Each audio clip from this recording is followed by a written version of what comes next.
اعوذ باللہ من الشیطان الرجیم بسم اللہ الرحمن الرحیم۔ دزارہ چینل کے معزز ناظرین، السلام علیکم ورحمۃ اللہ وبرکاتہ۔ ناظرین، آج کی ویڈیو میں ہم آپ کو بتائیں گے جمعہ کے دن نفل نماز پڑھنے کی فضیلت کیا ہے، تو ویڈیو میں آخر تک ضرور بنے رہیں۔ نبی کریم صلی اللہ تعالیٰ علیہ وسلم نے فرمایا کہ جمعہ کا تمام دن نماز کا دن ہے۔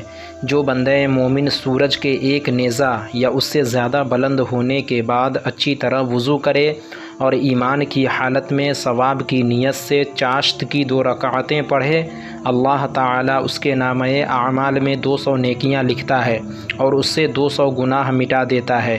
اور جو آدمی 4 رکعتیں پڑھے، اللہ تعالیٰ اس کے لیے جنت میں 400 درجے بلند فرماتا ہے، اور جو شخص 8 رکعت پڑھے اس کے لیے جنت میں 800 درجے بلند فرماتا ہے اور اس کے تمام گناہ بخش دیتا ہے۔ اور جو شخص 12 رکعتیں پڑھے، اللہ تعالیٰ اس کے نامہ اعمال میں 1200 نیکیاں لکھتا ہے اور اس کے 1200 گناہ مٹا دیتا ہے اور جنت میں اس کے 1200 درجے بلند فرماتا ہے۔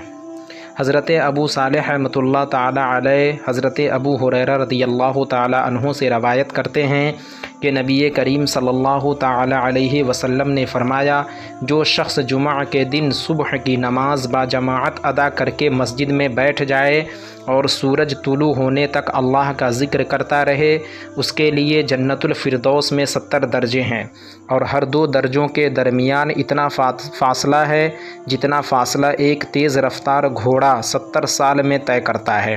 اور جو شخص جمعہ کی نماز جماعت کے ساتھ ادا کرے، اس کے لیے جنت میں 50 درجے ہیں، اور ہر 2 درجوں کے درمیان تیز رفتار گھوڑے 50 سالہ مسافت جتنا فاصلہ ہے۔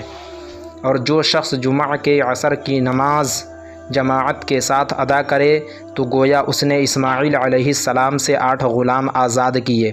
اور جو شخص جمعہ کے دن مغرب کی نماز جماعت کے ساتھ ادا کرے تو اس نے مقبول حج اور عمرہ کیا۔